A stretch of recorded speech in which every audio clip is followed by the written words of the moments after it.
አባቶቻችን አምላክ ለኛ አማናዊውን ቃል የምንመልስበትን ለእናንተ ደግሞ አማናዊውን ቃል የምትይዙበትን አስተዋይ ልቡና ለሁላችን ይድለን። አንደኛው ጥያቄ ምንድነው ነበር? ሃይማኖት የተገለጸ መቼ ነው? እንግዲህ ሃይማኖት ማለት ሰውና ፍጥረት ነው። ሰውና ማለት እግዚአብሔርና ፍጥረት፣ ሰውና እግዚአብሔር ተብሎ አይነገርም። ለሃይማኖት ባለመሰብ ስንወስደው መጻ አካላዊ ቃል ከመይተናገሩ ለአዳም በአምሳለ ቢሲ በሰኮና በሰው አምሳል ሰኮና ቢሲ ያሰማ እግዚአብሔር ወደ አዳም መጥቶ ተናገረው ብለን አዳም ጸበለስን በበላ ጊዜ አይቶ ያሃሎካ አንተ አዳም ዘፍጥረት ምዕራፍ 3 አዳም ሆይ ወዴት አለ ብሎ ጥያቄ ሲጠይቀው በዛ ቀን አዳምና የእግዚአብሔር መገለጽ እርሱ ሃይማኖት ይባላል። ነገር ግን ለፍጥረት ብለን ነው ሃይማኖትን ምን ይዘው ለፍጥረት ሃይማኖት እንዴት ተገለጸ ስንል ባለመመላእክት በእለተ እሁድ የተገለጸው መገለጽ እርሱ ነው። ወገብረ ሰባተ ዘመደ እንዲል ኩፋሌ ሰባት ፍጥረታትን ፈጠረ በእለተ እሁድ ፈጠረና ወታባ እግዚኦሙ ማይከሎሙ ጌታቸው ከመካከላቸው ተሰወረባቸው። በመላእክት ዘንድም ታላቅ ሽብር ሆነ። መኑ ፈጠረነ ማይቴ መጻይነ ሀበ መኑ ነሐውር ማን ፈጠረን ከየት መጣነ ወዴትስ እንሄዳለን የሚል በመላእክት ዘንድ ጥያቄ ተነሳ።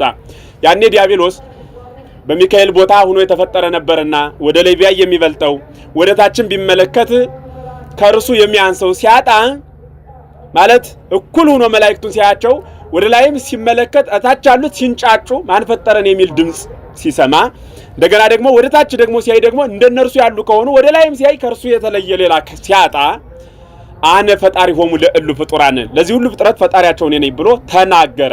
ይህን ድምጽ በተናገረበት ጊዜ እውነት ነው፣ አማናዊ ቃል ነው፣ ፈጣሪያችን ሳጥናኤል ነው ብለው አምነው የተከተሉት አሉ። እርሱስ እንደኛ የተፈጠረ ነው ብለው እንደነ ቅዱስ ገብርኤል አምነው የቆሙ አሉ፣ የተጠራጠሩ አሉ። ተጠራጣሪዎች ምድር ላይ ሲወርዱ ዛሬ ለሰው ልጅ አስቸጋሪ በሽታ የሚሆኑት የአየር ጋኔል የምንላቸው ናቸው።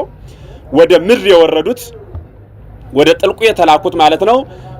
የዛር መንፈስ የምንላቸው ከርሱ ጋር የሚኖሩት በሲኦል በገሃነም የተዘጋባቸው እነዚህ ናቸው ማለት ነው። ስለዚህ አሁን እሱ አይደለም የኛ ለነርዚህ የተገለጸ አይደለም። ዳሩ ግን ንቁም በበህላዊነ እስከንረክቦ ለአምላክነ አምላካችን እስክናገኝ በያለንበት ጸንተን እንቁም ብሎ ቅዱስ ገብርኤል ተናገረ። ስለዚህ ቅዱስ ገብርኤል በተናገረው በዛኔ እግዚአብሔር ተገለጸላቸው። ለመላእክት ሲገለጽላቸው እግዚአብሔርን ሲያየው ሳጥናኤልን በሳት ዛንጀር ባደረው ጨለማ ጠቅሎ ወደ ገሃነም ሲልከው እንዴው ግሩም እኮ ነው። ሲልከው እየተራራቁ ሲመጡ ጌታና ሳጥናኤል ጎየ እግዚ ምስለ አርያሙ ይላል። ሳጥናኤል አርያሙን ሁሉ ጠቅሎ ጌታ እኮ ከኔ ሸሽቶ ሄደ ይላል። እሱ እየወረደ ጌታ እየሸሸ መሰለው ማለት ነው። አንዳንዴ ምን ማለት ነው ይሄ? ስም ተዛውሮብን የሚባል ነገር አለ አይደል? እንደዛ አይነት ነገር አለ። ስለዚህ ምንድነው ምስጢሩ? ትልቁ ምስጢር ምንድነው?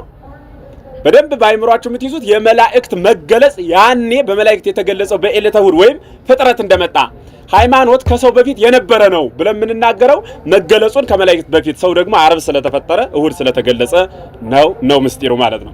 ስለዚህ ሃይማኖት መገለጽ ያ ነው። ለሰው ስናነሳ ቅድም በነገርኳችሁ ለአዳም፣ በመላእክት ስናነሳ ለፍጥረታት ያንኑ እንጠቅሳለን ማለት በመስመር። ከሰውና ከመላእክት ውጭ ግን ሃይማኖት ምንም አይሰራለትም።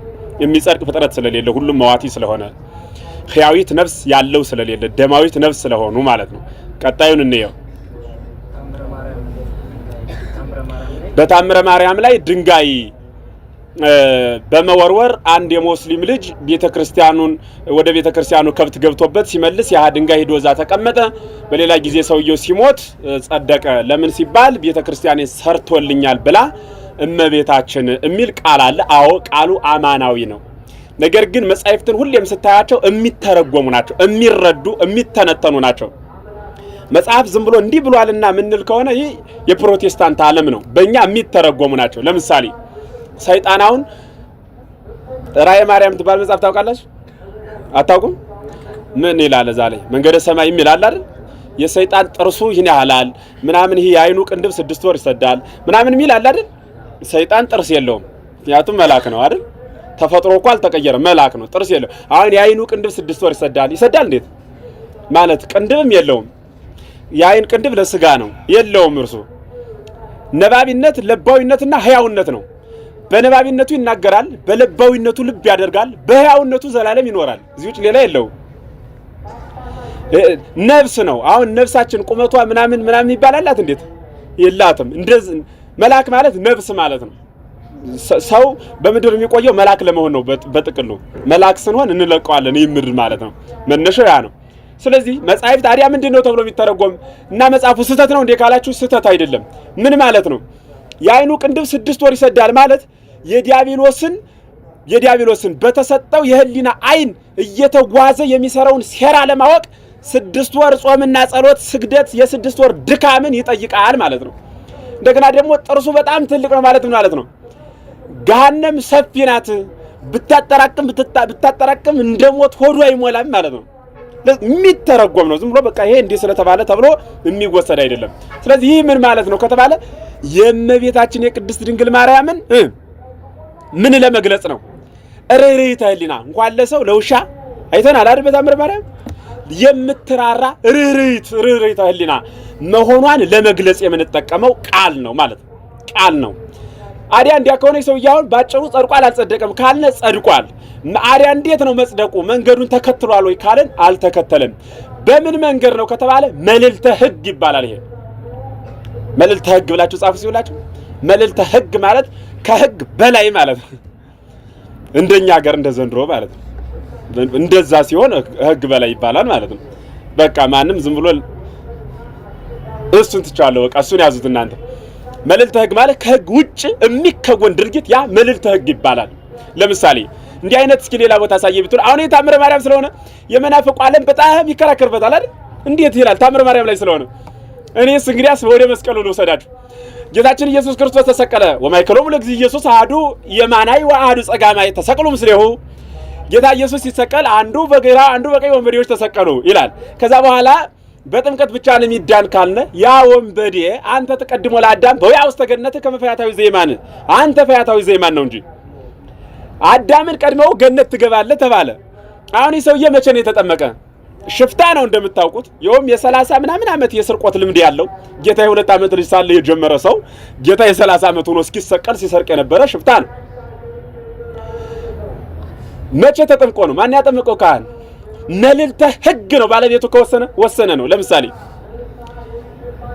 ሕክምና አይታችሁ ከሆነ ካርድ ክፍል አለ። እዛ ደግሞ እዛ ምን ክፍል እዛ ቤተክርስቲያን እግዚአብሔር ይመስገን እንዲህ አይነት ክፍል የሌላት ማንም ሰው የመጣው ሁሉ የሚድንባት በእውነት እና እዛ ክፍል ሰውየው ታሞ በህይወትና መካከል 80 ክፍል ሲዞር አንዳንድ ግን ባለቤቱ በተገኘበት ቀን ወይም ደግሞ የዛ ባለቤት ሚስት ብትታመም ካርድ ምናምን አያስፈልግም። አስፈልጋል እንዴት? በቃ ትልቁ ሕክምና ክላስ ትገባለች፣ ትታከምና ቤቷን ትሄዳለች። እዛ ሰራተኛ ምናልባት ለፋይል ፕሮሰስ ማድረግ ከፈለገ እሱ መከረውን ግን ታክሞ ሄዷል አልቋል። አሁን እኛ ሰራተኛ ሆነን ነው ፋይል ፕሮሰስ ማድረግ የገባን እንጂ ኦሬዲ ጌታ ከወሰነ ወሰነ ነው። የእርሱን ውሳኔ ማጠፍ የሚችል የለም። ይህ መልዕልተ ህግ ይባላል። ተአምር ነው። ህጹብ የሚባል የሚደነቅ ይትነገር አላ ይትነከር አይነገርም አዲያሳ ይደነቃል እንጂ ነው መልሱ። ይደነቃል ማለት ስለዚህ እመቤታችን ርኅርኅት መሆኗን ለመግለጽ ነው ማለት ነው። ቀጣይ እንይ። ጌታችን ኢየሱስ ክርስቶስ የምድር ቆይተው እስከ 12 ዓመት ድረስ ያለው ተጽፏል። ሌላውን የት ቆየ? ታምረ ኢየሱስ ነው። ደጋግማችሁ እሱ መጽሐፍ እዩት በደንብ። ታምረ ኢየሱስ መጽሐፍ ላይ ጌታ ሁሉ አይደለም እንዲው በጣም ለሰው ልጅ እንዲው ማይቀሩ የሚባሉት ነገሮች ተጽፈውልን ነው እንጂ ዮሐንስ ወንጌል አንባችኋል? ተጽፈ ኩሉ ዘይገብሮ እግዚእ ኢየሱስ በውስተ ምድር እምያይግመሮ ተቀለ መጻሕፍት ቅዱሳን አይደል? ጌታ የሰራው ሁሉ በምድር የኖረበት ጊዜ ሁሉ ቢጻፍ መጻሕፍት ሊወስኑት ባልቻልነው የጌታን አይደለም የእመቤታችን ሰላም ለማንኪ ነው ለመቃብርኪ ምን ወለተ ንጉስ ይሁዳ ወወለተ ሌዊ ወሁ ዛብ ተከነቱ አገዳ በጽፍ ነው ጅታላይ ሊሄድ እይፈጽሙ አለ ለስባትኪ እንግዳ እመኮነ በቅድሜ የሰፋ ምድር ሰሌዳ አለ። ምድር እንኳን አለ እንደ ሰሌዳ ቢሆን አለ ብጽፍ ያንቺንን ክብር አለ ጽፌ መጨረስ አልችልም አለ። ስለመቤታ ፍጡር እኮ ናት። አዲያ ስለ ፈጣሪማ ደግሞ እንግዲህ ስናልፍ የማይወሰን ነው ማለት የማይወሰን። ስለዚህ በጣም ለሰው ልጅ አይቀሩም የሚባሉት ተጽፈዋል። የት ላይ ነው የተጻፈው? የት ላይ ነው የተጻፈው? ታምረ ኢየሱስ ላይ ተጽፎ አለ ማለት። ታምረ ኢየሱስ እንዲህ ያደረገ ይታዘዛት ነበር፣ እናቱን ያገለግላት ነበር የሚለው በዚህን ጊዜ ያደረገ የሚሉት ተጽፈዋል። መጻሕፍት ግን ቢጻፉ አይወሰንም ነበር ማለት ነው። አይወሰንም ነበር። ምክንያቱም መጻሕፍት በጣም ያስፈልጋል የሚባል ወንጌል ብቻ መስሏችሁ ነው እንዴ? አራቱ ወንጌላውያን የሚባሉት ጌታን ብቻ ሰርቶ ብላችሁ ነው? 2 ቀን ብቻ የሰራው ተአምር፣ 2 ቀን ብቻ ያስተማረው ትምህርት የሐዲስ ኪዳንን መጽሐፍ ያህላል። የ2 ቀን የጳውሎስንም ጨምሮ 7ቱ መልእክታትንም ጨምሮ አንጡልኝ ሌላ መጽሐፈ ሊቃውንትን መጽሐፈ የሐዲስ ኪዳን መጻሕፍትን እኛ የጻፍነው ሁሉ ጠቅሎ ይህ ተደምሮ አይሆንም ነበር። ለግታ አልፎታል። ለምሳሌ ስነስትም ብያለሁ፣ ዛሬም ልድገመው። ማቴዎስ ወንጌል ምዕራፍ 1 በእንተ ልደቱ ይናገራል አይደል? ምዕራፍ 2 ወደ ግብጽ መሰደዱን መመለሱን ይናገራል። ምዕራፍ 3 ምን ይላል? ተጠመቀ አትሉም እንዴ? አሁን ተመልከቱ። ለአንድ ጊዜው ከሁለት ምዕራፍ 3 ላይ ተጠመቀ አለ። ከ5 ዓመቱ ወሰደና 30 ዓመቱ አደረሰው። እና የት ነው የሚገኘው ሲባል በዛ ነው የሚገኘው። ለምሳሌ ሌላ ምሳሌ ልስጣችሁ። ጌታ ኢየሱስ ክርስቶስ ሐዋርያትን ምንድነው ያላቸው? በአብ በወልድ በመንፈስ ቅዱስ ስም መጨረሻ ላይ ምንድነው ያላቸው? እያጠመቃችኋቸው ደቀ መዛሙርቴ አድርጓቸው። በጣም ጥሩ። እንዲህ ካለ በኋላ ግን በማን ነው በሐዋርያት ሥራ በኢየሱስ ስም አጠመቁ ይላል አይደል? ይላል እንዴ? ለምን ከተባለ የዚህ መልስ የሚገኘው ዜና ሐዋርያት ላይ ነው። ዜና ሐዋርያት ላይ ነው የሚገኘው። ዜና ሐዋርያት የሚባል መጽሐፍ ታውቃላችሁ? እሱን ማታውቁት ወቁት። እሱ መጽሐፍ ላይ ነው የሚገኝ ማለት ነው። ስለዚህ መልሷቸው እንደዛ የሚገኙ ናቸው እንጂ ቀጥታ አንዱ ላይ ብቻ ተጽፎ የሚገኝ አይደለም። ምክንያቱም እስትጉቡ ነው። ሰዎች ራሱ እኮ በቋንቋ የማይተዋወቁ ሰዎች ናቸው መጽሐፉን የጻፉት። ተሰብስቦ ግን አንዲት ተዋህዶ ስለሆነች አንድ አማናዊ ውጤት ይመጣዋል ማለት ነው። ቀጣይኒ መናፍስት ጾታ አላቸው ወይ? አንዳንዴ በሴት የሚለፈልፍ በወንድ ምናምን የሚለፈልፍ ጾታ አለ። መልአክ ሴት፣ ሚካኤል ወንድ ነው ሴት ነው? ሚካኤል ወንድ ነው ሴት ነው? አቤት ጥያቄ ልጠይቃችሁ ያልሁት ቃል ወንድ ነው ሴት ነው? አቤት እኔን አይደለም፣ እኔ ወንድ ነኝ። እውነቴን ነው፣ ወንድ ነኝ።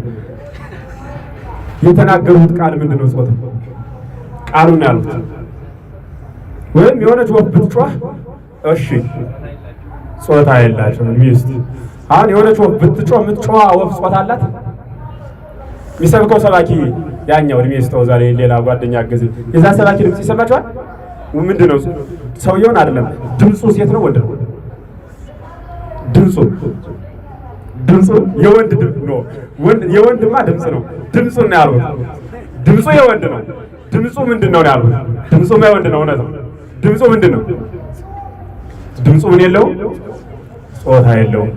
ስለዚህ መላእክት ጾታ የላቸውም። ምክንያቱም ነባቢያን ለባውያን ሕያዋን ናቸው። ጾታ የላቸውም።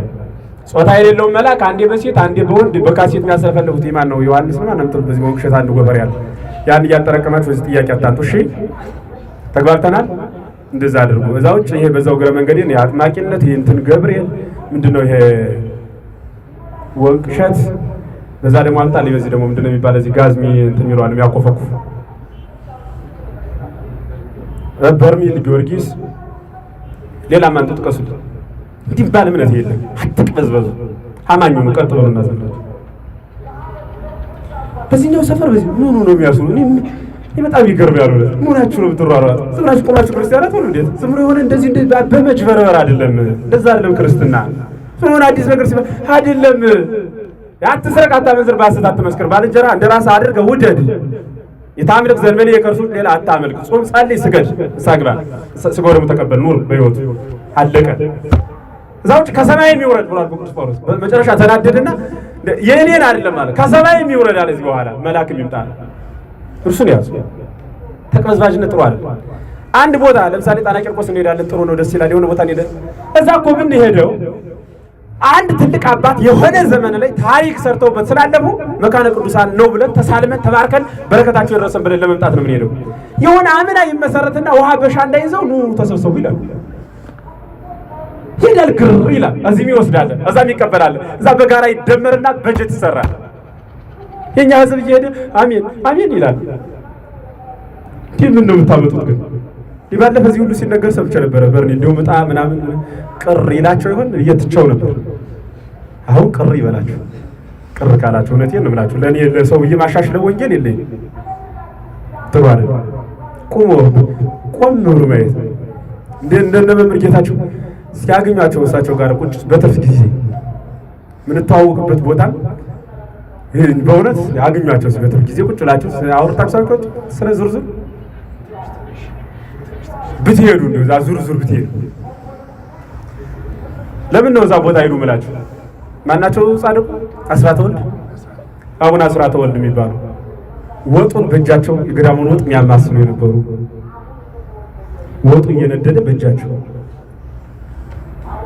ተረት ምናምን እንደዚህ እሱን አይደለም ነግራችሁ አማናው የገዳሙ ወጥ እየበሰለ በእጃቸው ምን ተአምር ነው ይሄ የሚያማስሉ የነበረ እባቡን ሰው ወግቶ ናናና እንደገና ወገውና መርዝን አውጣህ ዘድ ተብሎ ሰው ወግቶ ሄዶ ባል ተመልሶ መጥቶ የወገው ሰውዬ ድግም ወግቶ መርዙን በአፉ መልሶ ዘየደበት ገዳማ እንደዛ አይነት በረከት ያለው ዋሻው ሄደን ገብተን ያየነው ቦታ ጻድቆ ጸለዩበት። እንዲህ ያለው ሄዳችሁ ለዚህ ቅዱስ ቦታ በቃ ይብላ ጸልዩ እንደዛለው እዛ ቦታ ላይ እኔ ይገርመኛል። እንደው እንኳን ክርስቶስ አስፈጸመው ማለት ወዳለው በዚህ አጋጣሚ ያለቀ ነው ይመስለኛል። ዕቃ ቤት ምናምን ይሰራል አይደል? በትንሽም ቢሆን በምን ቢሆን እየተፈለገ ለዓመታት ፈጅቶ እየተሰራ ያን ላይ ነው መሳተፍ እንጂ ዝም በዚህ አካባቢ እንትሮት ሁሉ እዚህ የፈውሰ ስጋ የስለት ሁሉ ይገርማል። ወደ ጥያቄውን ልረሰው ነው እንጂ አሜሪካ ላይ የነበረ ጌታ ተሳክቶ ልጅአለው ስራ አጥቼ ነበር ተቀጠን እንትን አሞ ጨጓራ አሁን ተሽሎኛል። እንደዚህ ምላሴ ቢብሎ ሰው እያስቀየመ አሁን ተሽሎኛል ሚል ሰምታችሁ ዘጋር እየሰረቁ ነበር አሁን ስርቆት አቁሜያለሁ። ያመነዘ አሁን ተሱ ተቆጥቤያለሁ። በሐሰት እየመሰከሩ እሱ ቁሜያለሁ ሚል ሰው አለ። ንሳ አስገብብየት ንሳ ገባው ሚል ለነፍስ ሁሉ የሚሳሰው ሰምታችሁ ዘጋር ነፍስ ምትባል ጠቅላላ ቀርታ ስጋ ብቻ ነው። ስለ ስጋ ወሬ ቱቱቱቱ ምን ማለት ክርስትና አለኝ የሆነ ቦታ ዝም ብሎ አሞ ወገቤን ይቀጨቅጨ ነበር አሁን እንትን እጀ ተሻለኝ። አንተ ለወገብ አይደለም ክርስቶስ የተሰቀለ ለነፍስ ነው። እንዴት አድርገን እንንገራችሁ? ደግሞ አሁን እኔ እንዲነግራችሁ እሱ ወረድ ስትሉ አንዱ ደግሞ በመቁጠር እንደዚህ በመቁጠሪያ የሚደመደው ደግሞ አሉ። መቁጠሪያ ማለት ምንም ስራ የሌለው መቆጠሪያ ብቻ ማለት ነው። አበው ቅዱሳን ሲሰግዱ እንዳይረሱት 5 ሰግጃለሁ 6 እያሉ መቆጠሪያ ነው እንዳይዘናጉ። በእኛ ዘመን ደግሞ መቸርቸር ያደረጉት መቁጠሪያ ብቻ እኮ ነው። እነሱ ምን አደረጉት? እየጠረቡ እንጨት መሸጥ ጀመሩ። እና በእግዚአብሔር ነው መለመናችሁ በእውነት የሚሸበር ክርስቲያናቱ ማንም ሰባኪ ወደ ፈለገ ይነዳችሁ ቁሙ እስቲ መምህራችን ይምጣ አትሉም እንዴ? አለ ቅዱስ ጳውሎስ እኮ ሮምዶ ሲገባ ያስተማረው ዘብ ጋብሎ ብራ ኢየሱስን ተከትሎታል። አይኑን ያሳወረው ጳውሎስ አናዶት አይኑ ይጥፋለው አይኑ ጠፋ ዘው ላይ ኢየሱስ ስልጣን ቢሰጥ የብዙ ፓስተራይን ማጠፋ ነው። ጆሮአቸው ነበር በእርግጥ የዘመኖቹ በዛ ዘመን አይኑ ነው፣ በዚህ ዘመን ደግሞ ጆሮ። ምክንያቱም አይኑ ቢጠፋ መስበኩን ያቆም ጆሮውን ነበር። በዛ ዘመን ግን አይኑን አሳወረውና በእግሩ እየዞረ ስለነበር እቤት አስቀመጠው። በዚህ ዘመን ግን አይኑን ብታሳውሩትም በሞባይል ስለሆነ ታቤት ተቀምጦ ይሰብካል።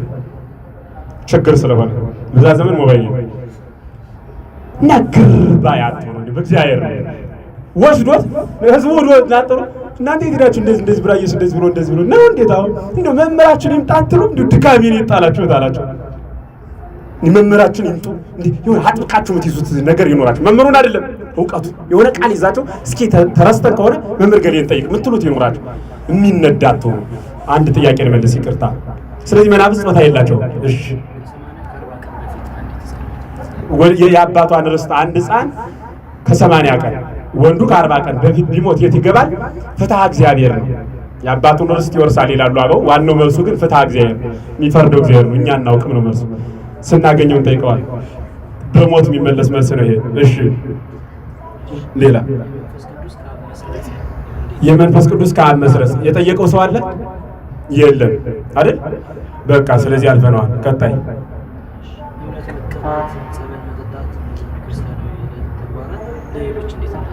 እምነት መቀባት ጸበልን እንዴት አድርገን ለሌሎች እናስረዳ? እምነት መቀባት ጌታ ኢየሱስ ክርስቶስ ነው ራሱ የዕውራንን ዓይን ሲያበራ ምራቅን ተፍ እያለ አፈሩን እየቀባ እየፈወሰ ነው። ከክርስቶስ ነው ያየነው። እሱን ንገሯቸው። ክርስቶስን አናምንም ካሉ ተዋቸው። ክርስቶስን ያላመነ አንተ ስለማያምን ሌላ አንድ ሰው ሃይማኖት የለም ብሎ የሚያምን ሰው እንዴት አድርገን እናስረዳው? ያው በተፈጥሮ ነው የምታስረዱት። በተፈጥሮ ለምሳሌ እግዚአብሔር የለም ይላችሁ አንድ ሰው ኦኬ እግዚአብሔር የለም አወጣው ለምን የለም ያለ ትሉታላችሁ? ስላላየሁት የለም ነው የሚላችሁ ማለት ነው። ምክንያቱም ብታዩት እናንተ ወስዳችሁ ታሳዩት ነበር። ስለማይታይ የለም ይላል ነው አወጣ ማይታይ የለም እንዴ ትሉታላችሁ? ማይታይ የለም እንዴ ብላችሁ ታይቁታላችሁ? አዎ ያልታየ ነገር የለም። ነፍስ አለ የለም በሉት። ነፍስ እንኳን የለኝም ካላችሁ ነፍስ ከሌለው ጋር አትሟገቱ። ነፍስ አለኝ ካለ አሳየኝ በሉት። ይሄው ካለ እኮ ስጋ ነው በሉት። ስጋና ነፍስ አንድ ነው እንዴ በሉት። ነፍስና ስጋ አንድ አይደል? ነፍስ ለብቻዋ ስጋ ነው። እሱም ሌላ በአዲስ ኪዳን የአቡነ በርናባስን ቪዲዮ ሰምታችሁ ነው? በአዲስ እመለስበታለሁ። ለዛሬ ቆየ ነው ሰዓት ለዚህ